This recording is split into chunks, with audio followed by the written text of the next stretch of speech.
آج کی رات ہے رو رو کے دعا کرنے کی، آج کی رات ہے رو رو کے دعا کرنے کی۔ معزز و مکرم سامعین کرام، رونق اسٹیج علماء کرام، آئیے ہم اور آپ مل کر سب سے پہلے اپنے آقا و مولا تاجدار مدینہ سرور قلب و سینہ سیاح لامقام مالک انس و جاں رحمت عالم نور مجسم سرور کائنات یعنی حضور احمد مصطفیٰ محمد مصطفیٰ صلی اللہ تعالیٰ علیہ وسلم کی بارگاہ بے کس پناہ میں اپنی غلامی کا ثبوت دیتے ہوں تو جھوم جھوم کر درود شریف کا نذرانہ پیش کریں۔ پڑھیے بآواز بلند اللہم صلی علی وسلم صلاۃ و سلام علیک یا رسول اللہ صلی اللہ تعالیٰ علیہ وسلم۔ بھیا بتائے دو صحیح صحیح حلوہ زیادہ کھائے ہو کا؟ زیادہ حلوہ کھا لیا سب لوگ؟ آواز نہ نکلا تھا یا تو روزہ رہے وہاں تاریخ کے بعد میں کھانا زیادہ کھا لی تو نہیں۔ ایک بار بلند آواز سے پھر پڑھیے اللہم صلاۃ و سلام علیک یا رسول اللہ صلی اللہ تعالیٰ علیہ وسلم۔ اللہ تبارک و تعالیٰ اپنے پاک کلام کے اندر ارشاد فرماتا ہے حامیم والکتاب المبین انا انزلناہ فی لیلۃ مبارکہ۔ قسم ہے اس کتاب کی کہ میں نے اسے مبارک رات میں اتارا۔ حضرات گرامی، اس آیت کریمہ پر کچھ لفظ کرنے سے قبل دو تین اشعار حفظات کے پیش خدمت ہے، کیونکہ دوستوں کی بھی خواہش ہے اور ایک عادت سے بھی ہے کہ جب بھی میں کچھ بیان کرنا چاہتا ہوں تو دو تین اشعار سرکار دو عالم صلی اللہ علیہ وسلم کی بارگاہ میں پڑھ لیا کرتا ہوں کہ کم از کم اسی سے میرے دل کی بوجھ ہلکا ہو جائے۔ اور ہوتا یوں ہے کہ کوئی ایسا مومن نہیں ہو سکتا کہ جس کے سامنے سرکار کا ذکر اور اس کے دل کو سکون نہ پہنچے، جس کے سامنے سرکار کا ذکر کیا جائے اور اس کے دل کو سکون نہ پہنچے، ایسا کوئی مومن ہو ہی نہیں سکتا ہے۔ بڑے بڑے علماء نے بھی لکھا ہے۔ ایک بار دو شعر پڑھیے اللہم صلی علی سیدنا شفیعنا حبیبنا قریبنا مولانا محمد وآلہ وسلم صلاۃ و سلام علیک یا رسول اللہ صلی اللہ تعالیٰ علیہ وسلم۔ دل یک پل آرام نہ پائے، دل یک پل آرام نہ پائے، وہ بھی اتنی رات گئے، دل یک پل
عشق کمارا دل بیچارہ جب اس کا کوئی بس نہ چلا، عشق کمارا دل بیچارہ جب اس کا کوئی بس نہ چلا، تو ہجر نبی میں اشک بہائے، تو ہجر نبی میں اشک بہائے، وہ بھی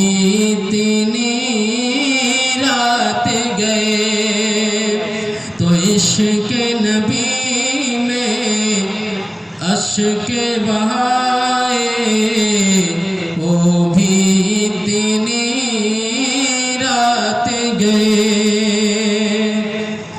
اور اپنے کافوری ہونٹوں سے اپنے کافوری ہونٹوں سے چوم قدم یاد آواز. یہ واقعہ اس وقت کا ہے جب میرے سرکار معراج کے لیے تشریف لے جانے والے تھے تو جبریل لگے آئے تھے بارگاہ رسالت میں. وہ شاعر کہتا ہے اپنے کافوری ہونٹوں سے چوم قدم یاد آواز.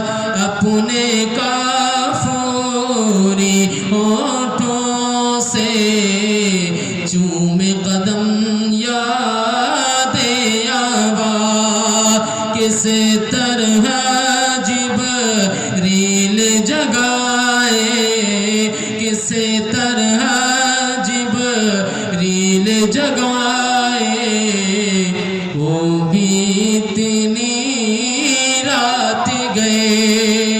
کس طرح جبریل جگائے وہ بھی اتنی رات گئے. دل ایک پل آرام نہ پائے وہ بھی اتنی رات گئے. اور آخری صفحہ فرمائیں نیند سے اٹھ کے زلف نبی کی نیند سے اٹھ کے زلف نبی کو یاد کیا تو ایسا لگا. نیند سے اٹھ کے زلف نبی کو یاد کیا تو ایسا لگا جیسے جیسے گھٹا خوشیوں میں نہائی جیسے گھٹا خوشیوں میں نہائی وہ بھی اتنی رات گئے. جیسے گھٹا خوشیوں میں نہائی وہ بھی اتنی رات گئے. رہ رہ طیبہ کی یاد آئے وہ بھی اتنی رات گئے. پڑھیے درود پاک اللہم صلی علی سیدنا شفیعنا حبیبنا قریبنا مولانا محمد نادل الجود والکرم وعلی الکرام الدین کے مبارک وسلم صلاۃ و سلام علیک یا رسول اللہ صلی اللہ علیہ وسلم. آپ حضرات کی محبت اور خاموشی دو چیزوں کی گواہی دے رہی تھی. دو چیزوں کی گواہی آپ حضرات کی محبت یا خاموشی یہ دو چیزیں ہیں. یہ دو ہی چیزوں کی گواہی دے رہی تھی. پہلی چیز یا تو نعت آپ حضرات کو بڑی پسند آئی ہے سرکار کی جو پڑھا گیا اور دوسری چیز بڑی برا لگا ہوگا کہ مولانا جلدی ختم کرو دوسرے کو سنا جائے. یا تو بڑی سکون سے آپ سن رہے تھے اس کا مطلب کہ بڑی پسند آیا ہوگا. میری بات نہیں میری آواز نہیں سرکار کی نعت. میری آواز میں کوئی دھمسی نہیں ہے میں تو ایسے ہی پھٹا گلا ہوں. اور اللہ تعالیٰ کا شکر ہے کہ جب بھی نبی کی نعت سنی جاتی ہے تو اللہ تعالیٰ اس آواز میں نہیں الفاظ میں تاثیر پیدا کرتا ہے لوگوں کی جو دلوں پہ اثر کر جاتی ہے. حضرات گرامی وقار جو میں نے آیت کریمہ کی تلاوت کرنے کا شرف حاصل کیا. اللہ فرماتا ہے قسم اس قرآن کو جس کو میں نے اس برکت والی رات میں اتاری.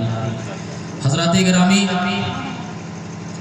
آج کی یہ شب جس میں ہم اور آپ یہاں اکٹھا ہوئے آپ بے شاہد ہیں. میں اس بات کی گواہی دیتا ہوں کہ اللہ تعالیٰ نے ہم سے اور آپ سے کچھ اپنے دین کی خدمت کو لیا ہے کہ ہمیں اور آپ کو اپنے رقم کے ذریعہ اللہ نے اپنے کام میں خرچ کرنے کا موقع دیا اور یہ ہماری اور آپ کی خوش بختی ہے نیک بختی ہے. ورنہ حضرات گرامی اللہ تعالیٰ نے بہت سارے لوگوں کو اور کچھ تو ایسے گزرے ہیں جن کو پوری دنیا پر حکومت عطا کر دی تھی کہ سب کچھ تمہارے حوالے ہے حکومت کر لو لیکن انہوں نے خدا ہی کی حکومت کو بدلنا چاہا اور خدا سمجھ بیٹھے اللہ نے سب کچھ چھین لیا. تو اللہ کا شکر یہ ہے کہ اللہ نے ہمیں اور آپ کو دولت سے نوازا تو ہم اور آپ اس کے کے لیے اپنے حلال رزق سے تھوڑا بہت خرچ کر کے آج اللہ اس کے رسول کی محفل کو سجائے ہیں، جہاں ہم اور آپ اکٹھا ہوئے ہیں اس بات کو لے کر کہ کچھ ہم سنیں گے اور کچھ ہم سنائیں گے۔ محترم سامعین کرام، یہ شب برات بہت ہی بابرکت اور رحمت والی رات ہے۔ حضرات گرامی، اللہ تعالیٰ اس رات میں بے شمار برکتیں، بے شمار نعمتیں عطا فرماتا ہے۔ اللہ تعالیٰ گنہگاروں کے بے شمار مغفرت فرماتا ہے۔ اور شب برات کے معنی ہوتے ہیں، شب کے معنی رات، برات کے معنی نجات پانا، چھٹکارا پانا، رہائی پانا، رہا ہونا۔ تو پتہ یہ چلا آج کی رات شب برات یعنی چھٹکارا پانے کی رات، رہائی پانے کی رات، نجات پانے کی رات۔ تو اگر اللہ تعالیٰ ہمیں اور آپ کو سال میں ایک رات ایسا بھی دے رہا ہے جس میں چھٹکارا کا راہ مل جائے گی، نجات ملنے والی رات ہے، رہائی ملنے والی رات ہے، تو اب ذرا ہم اور آپ سوچیں اور اپنے دلوں سے پوچھیں کہ اللہ تعالیٰ اگر ہمارے تقدیر میں، مقدر میں ایک رات ایسا بھی لکھا ہے، دیا ہے کہ جس رات میں ہم دعا کریں تو اللہ دعا قبول فرما لیتا ہے، جس رات میں اگر ہم اپنی گناہوں سے بخشش کرنا چاہیں تو اللہ تعالیٰ گناہوں کی بخشش عطا فرماتا ہے، جس رات میں اگر اپنی رزق کے لیے اللہ کی بارگاہ میں فریاد کریں مولا ہمیں رزق حلال عطا فرما، تو اللہ تعالیٰ رزق حلال دیتا ہے۔ تو کیا ایسے رات کو ہم اور آپ چاہیں گے گنوا دیں؟ ایسے پوری رات تو سوتے ہیں نا، آج ایک رات ہے، جاگ لیجئے، عبادت کر کے دیکھ لیجئے، اللہ سے مانگ کے دیکھ لیجئے، ہو سکتا ہے کہ آنے والا ایک سال جو گزر گیا اور آنے والا ایک سال نوٹ کر کے کاپیوں پہ تحریر سے شکل میں رکھیے اور پھر اللہ کا شکر ادا کرے کہ اللہ اس رات میں نے دعا کی تھی اور آج پھر وہ 15 شعبان تو نے مجھے دیا، اس پورے سال کی کمائی آپ لوٹ کے دیا۔ دیکھیے اللہ دیتا ہے کہ نہیں دیتا ہے، دے گا۔ پڑھیے درود پاک میں بتاؤں اللہم صلی علی سیدنا شفیعنا حبیبنا قریبنا مولانا محمد مادر الجود والکرم والکرام ابن الکریم بارک وسلم صلاۃ و سلام علیک یا رسول اللہ، صلاۃ و سلام علیک یا رسول اللہ صلی اللہ تعالی وسلم۔ امیر المومنین حضرت علی کرم اللہ تعالی وجہ الکریم روایت فرماتے ہیں، راوی ہے کہ نبی کریم صلی اللہ علیہ وسلم نے ارشاد فرمایا کہ جب 15ویں شعبان کی رات آ جائے تو اس رات میں عبادت کرو اور جب صبح ہو تو اس دن کو روزہ رکھو۔ کون فرمایا؟ کس سے روایت ہے؟ مولا علی مشکل کشا فرماتے ہیں کہ نبی کریم صلی اللہ علیہ وسلم نے ارشاد فرمایا کہ جب 15ویں شب آ جائے، شعبان المعظم کی 15ویں رات آ جائے، اس رات میں عبادت کرو، دن میں روزے رکھو۔ آگے فرماتے ہیں میرے آقا نے فرمایا کہ سورج ڈوبنے کے بعد سے اللہ تبارک و تعالی آسمان دنیا پر تجلی رحمت کے نزول فرماتا ہے اور اللہ اعلان فرماتا ہے کیا ایسا کوئی بندہ ہے جو مجھ سے بخشش چاہتا ہے مجھ سے بخش دوں؟ کیا کوئی ایسا بندہ ہے جو مجھ سے رزق چاہتا ہے اس کو رزق حلال عطا کر دوں؟ کیا ایسا کوئی بندہ ہے جو اپنے گناہوں سے توبہ کرنا چاہتا ہے اس کے گناہوں کی معاف فرما دوں؟ کیا کوئی ایسا بندہ ہے جو مجھ سے اپنی پریشان حالیوں سے نجات چاہتا ہے میں اس کو نجات دے دوں؟ کیا فلاں فلاں بندے ہیں جو مجھ سے طلب چاہتے ہیں میں اس سے سوا عطا کروں گا؟ اللہ اکبر کبیرہ۔ میرے آقا فرماتے ہیں کہ اعلان مغرب بعد سے لے کر صبح فجر جب تک نمودار نہ ہو جائے اس وقت تک ہوتا رہتا ہے۔ ذرا آپ سوچئے کہ اللہ تعالیٰ جس رات میں اتنی برکتیں رکھے، اس رات میں اگر ہم عام راتوں کی طرح سو جائیں، ایک تھریا کھانا کھانے کے بعد آرام سے بستر پہ کھراٹا مارے اور صبح فجر و گول ہوئی جائے، اگلے بعد ہم کہیں صبح یار بڑی کمائی نہیں ہوئی آج۔ اب ذرا بتائیے، اللہ نے تو دیا تھا نا موقع کہ آپ گناہوں سے توبہ کر لیجئے، اپنے اعمال کو دیکھ لیجئے، اللہ کی بارگاہ میں فریاد کیجئے۔ اللہ سننے والا بھی ہے، دیکھنے والا بھی ہے۔ اللہ فرماتا ہے، رسول فرماتے ہیں کہ اللہ تعالیٰ اس رات اعلان فرماتا ہے کوئی ہے جو مجھ سے رزق مانگے میں اس کو رزق عطا کر دوں۔ کہے نہیں حضرات مانگیں گے؟ بتائیے مانگیں گے نہیں؟ مانگیے خدا سے، مجھ سے مانگیں گے نہیں ملے گا، ان سے مانگیں گے نہیں ملے گا، ایک دوسرے سے مانگیں گے تو اتنا ہی دے گا جتنا وہ دینا چاہے گا، اور اللہ سے مانگیں گے تو اللہ اتنا دے گا کہ جتنا وہ دینا چاہتا ہے۔ اور اگر اللہ دینے پہ آ جائے تو پھر دنیا سنبھالنے سے نہیں سنبھلتی ہے، اتنا اللہ عطا فرماتا ہے، کیونکہ اللہ کے خزانے غیب میں کوئی کمی نہیں ہے، بہت اللہ دینے والا ہے۔ پڑھیے درود پاک میں عرض کروں اللہم صلی علی سیدنا شفیعنا حبیبنا قریبنا مولانا محمد مادر الجود والکرم والکرام ابن الکریم بارک وسلم صلاۃ و سلام علیک یا رسول اللہ صلی اللہ تعالی علیہ وسلم۔ موضوع سامنے کرام، حضرت عائشہ صدیقہ رضی اللہ تعالیٰ عنہ سے یہ حدیث پاک مروی ہے۔ آپ فرماتی ہے کہ میں نے آقا کریم صلی اللہ علیہ وسلم کی بارگاہ میں عرض کیا، اے میرے آقا، کیا آپ کو شعبان المعظم کے روزے بڑی پسند ہیں؟ میرے آقا نے ارشاد فرمایا، ہاں اے عائشہ مجھے بڑی پسند ہے۔ فرماتے ہیں اے عائشہ، شعبان المعظم کا وہ مہینہ ہے، 15ویں تاریخ جب آتی ہے تو اللہ تبارک و تعالیٰ اس رات میں سال بھر تک جو بچے پیدا ہونے والے ہیں سب کے نام لکھوا دیتا ہے۔ لوہے محفوظ پہ سب کے نام تحریر ہو جاتے ہیں۔ ایک سال کے اندر جتنے دنیا سے فوت کر جائیں گے، مرنے والے ہیں، سب کے نام لکھ دیے جاتے ہیں۔ اے عائشہ، جتنے لوگ رزق کمانے والے ہیں سب کے نام درج ہو جاتے ہیں۔ اے عائشہ، جتنے لوگ حج کرنے والے ہیں سب کے نام لکھ دیے جاتے ہیں۔ اے عائشہ، اس لیے میں بھی چاہتا ہوں کہ جب اللہ تبارک و تعالیٰ اپنے فرشتوں کی فہرست میں میرا نام نوٹ کرائے تو اس حال میں میرا نام لکھا جائے کہ محمد رسول اللہ، اس حال میں لکھا جائے کہ وہ روزہ سے ہے۔ کس حال میں لکھا جائے؟ روزے سے ہے۔ عبادت میں نام نوٹ ہو، نہ کہ ایسے گھومنے ٹالنے میں نام نوٹ ہو۔ اب آپ کیا چاہتے ہیں یہ بتائیے، کہ آپ ہی چاہتے ہیں کہ اللہ تعالیٰ آپ حضرات کا نام فرشتوں کے فہرست میں جب نوٹ کرائے تو عبادت میں کرائے؟ اگر چاہتے ہیں تو ایک بار محبت سے پڑھیے درود پاک، اللہم صلی علی سیدنا شفیعنا حبیبنا کریمنا مولانا محمد مادر الجود والکرم والہ الکرام برہ الکریم مبارک وسلم، صلاۃ و سلام علیک یا رسول اللہ صلی اللہ تعالی علیہ وسلم۔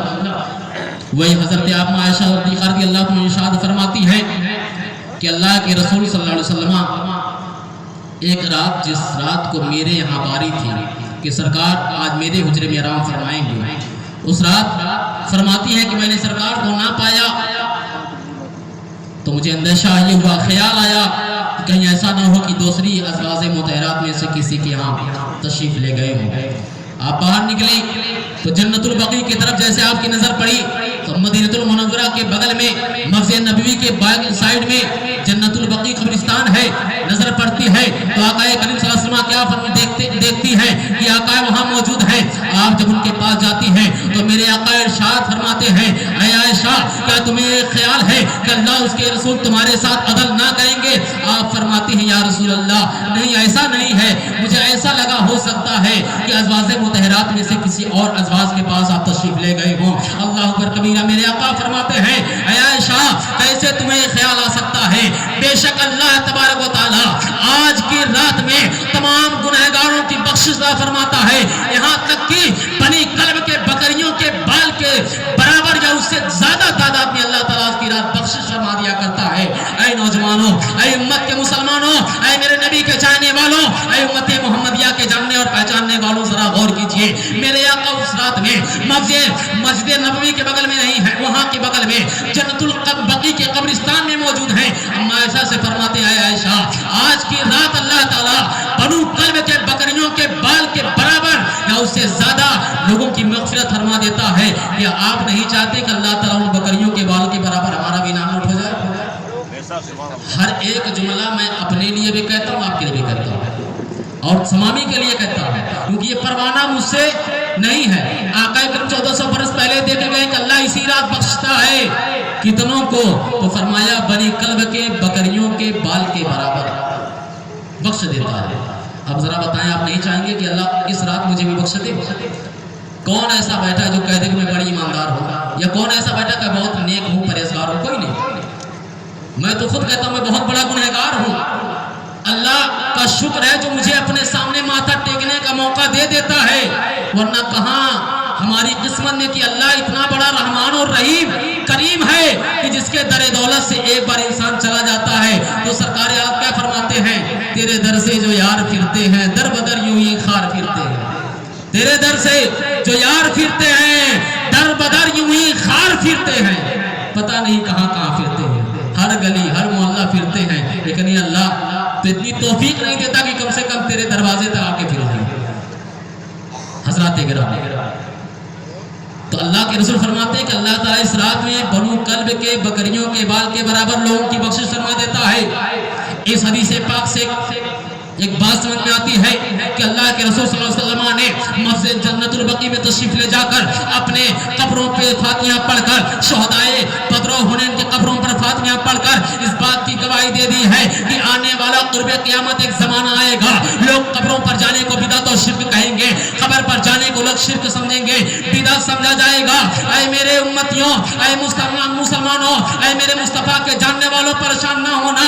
جب وہ زمانہ آ جائے گا لوگ قبروں پر جانا بدعت کہنے لگیں گے, لوگ قبروں پر جانا شرک سمجھنے لگیں گے. تو میرے نبی کی حدیث پاک ہے, نوٹ کر کے لکھ لینا.